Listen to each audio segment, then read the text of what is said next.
Ada seorang yang sedang sakit, namanya Lazarus. Ia tinggal di Betania, kampung Maria dan adiknya Marta. Maria ialah perempuan yang pernah meminyaki kaki Tuhan dengan minyak mur dan menyekanya dengan rambutnya.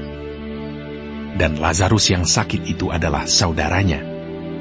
Kedua perempuan itu mengirim kabar kepada Yesus. Tuhan, dia yang kau kasihi sakit. Ketika Yesus mendengar kabar itu, ia berkata, penyakit itu tidak akan membawa kematian, tetapi akan menyatakan kemuliaan Allah. Sebab oleh penyakit itu, anak Allah akan dimuliakan. Yesus memang mengasihi Marta dan kakaknya dan Lazarus. Namun setelah didengarnya bahwa Lazarus sakit, ia sengaja tinggal 2 hari lagi di tempat di mana ia berada. Tetapi sesudah itu ia berkata kepada murid-muridnya, mari kita kembali lagi ke Yudea. Murid-murid itu berkata kepadanya, Rabi, baru-baru ini orang-orang Yahudi mencoba melempari engkau.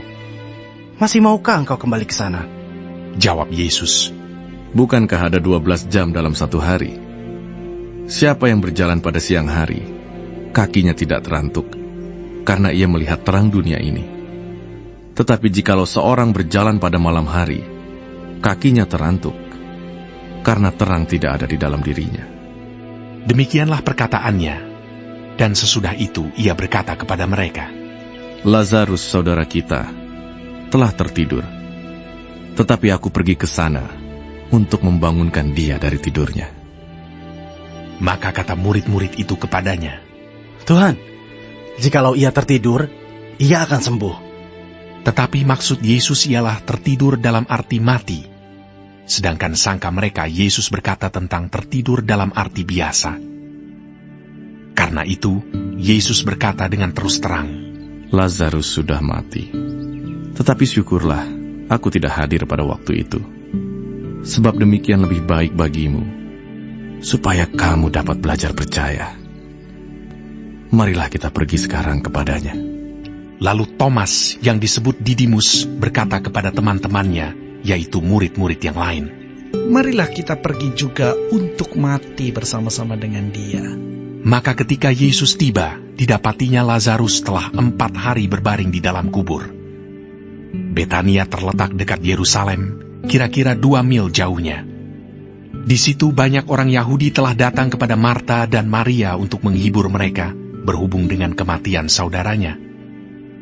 Ketika Marta mendengar bahwa Yesus datang, ia pergi mendapatkannya, tetapi Maria tinggal di rumah. Maka kata Marta kepada Yesus, Tuhan, sekiranya Engkau ada di sini, saudaraku pasti tidak mati. Tapi sekarang pun aku tahu bahwa Allah akan memberikan kepadamu segala sesuatu yang Engkau minta kepadanya. Kata Yesus kepada Marta, saudaramu akan bangkit. Kata Marta kepadanya, aku tahu bahwa ia akan bangkit pada waktu orang-orang bangkit pada akhir zaman. Jawab Yesus, akulah kebangkitan dan hidup. Barang siapa percaya kepadaku, ia akan hidup walaupun ia sudah mati. Dan setiap orang yang hidup dan yang percaya kepadaku tidak akan mati selama-lamanya. Percayakah engkau akan hal ini? Jawab Marta, ya Tuhan, aku percaya bahwa Engkaulah Mesias, Anak Allah, Dia yang akan datang ke dalam dunia. Dan sesudah berkata demikian, ia pergi memanggil saudaranya Maria dan berbisik kepadanya, Guru ada di sana, dan ia memanggil engkau. Mendengar itu, Maria segera bangkit, lalu pergi mendapatkan Yesus. Tetapi waktu itu, Yesus belum sampai ke dalam kampung itu. Ia masih berada di tempat Marta menjumpai dia. Ketika orang-orang Yahudi yang bersama-sama dengan Maria di rumah itu untuk menghiburnya, melihat bahwa Maria segera bangkit dan pergi keluar, mereka mengikutinya, karena mereka menyangka bahwa ia pergi ke kubur untuk meratap di situ. Setibanya Maria di tempat Yesus berada dan melihat dia, tersungkurlah ia di depan kakinya dan berkata kepadanya, Tuhan, Sekiranya Engkau ada di sini, saudaraku pasti tidak mati. Ketika Yesus melihat Maria menangis dan juga orang-orang Yahudi yang datang bersama-sama dia, maka masykullah hatinya. Ia sangat terharu dan berkata, "Di manakah dia kamu baringkan?" Jawab mereka, "Tuhan, marilah dan lihatlah." Maka menangislah Yesus. Kata orang-orang Yahudi, "Lihatlah, betapa kasihnya kepadanya." Tetapi beberapa orang di antaranya berkata, Ia yang memelaikan mata orang buta. Tidak sanggupkah ia bertindak sehingga orang ini tidak mati? Maka masykullah pula hati Yesus. Lalu ia pergi ke kubur itu. Kubur itu adalah sebuah gua yang ditutup dengan batu. Kata Yesus, "Angkat batu itu." Marta, saudara orang yang meninggal itu, berkata kepadanya, Tuhan, ia sudah berbau, sebab sudah 4 hari ia mati. Jawab Yesus, "Bukankah sudah kukatakan kepadamu, jikalau engkau percaya, engkau akan melihat kemuliaan Allah?" Maka mereka mengangkat batu itu. Lalu Yesus menengadah ke atas dan berkata, "Bapa, aku mengucap syukur kepadamu, karena engkau telah mendengarkan aku. Aku tahu bahwa engkau selalu mendengarkan aku. Tetapi oleh karena orang banyak yang berdiri di sini mengelilingi aku mengatakannya, supaya mereka percaya bahwa engkaulah yang telah mengutus aku." Dan sesudah berkata demikian, berserulah ia dengan suara keras, Lazarus, marilah keluar. Orang yang telah mati itu datang keluar. Kaki dan tangannya masih terikat dengan kain kapan, dan mukanya tertutup dengan kain peluh. Kata Yesus kepada mereka, "Bukalah kain-kain itu, dan biarkan ia pergi." Banyak di antara orang-orang Yahudi yang datang melawat Maria dan yang menyaksikan sendiri apa yang telah dibuat Yesus percaya kepadanya.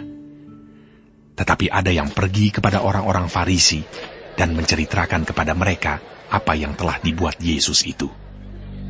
Lalu imam-imam kepala dan orang-orang Farisi memanggil mahkamah agama untuk berkumpul, dan mereka berkata, "Apakah yang harus kita buat?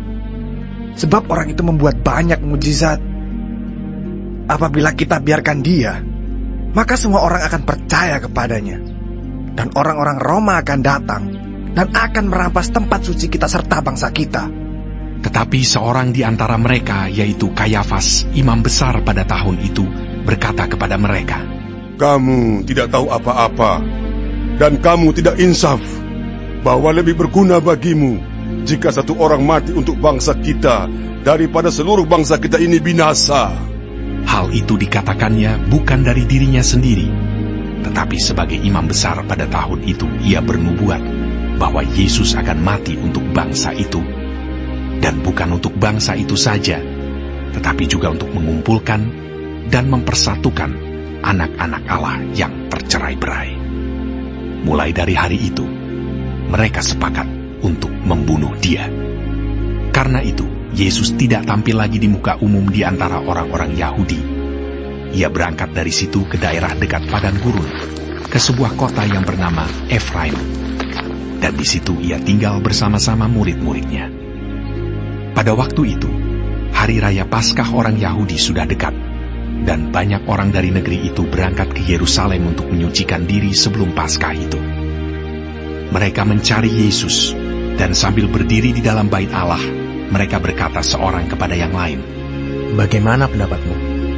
Akan datang jugakah ia ke pesta?" Sementara itu, imam-imam kepala dan orang-orang Farisi telah memberikan perintah supaya setiap orang yang tahu di mana dia berada memberitahukannya, agar mereka dapat menangkap dia.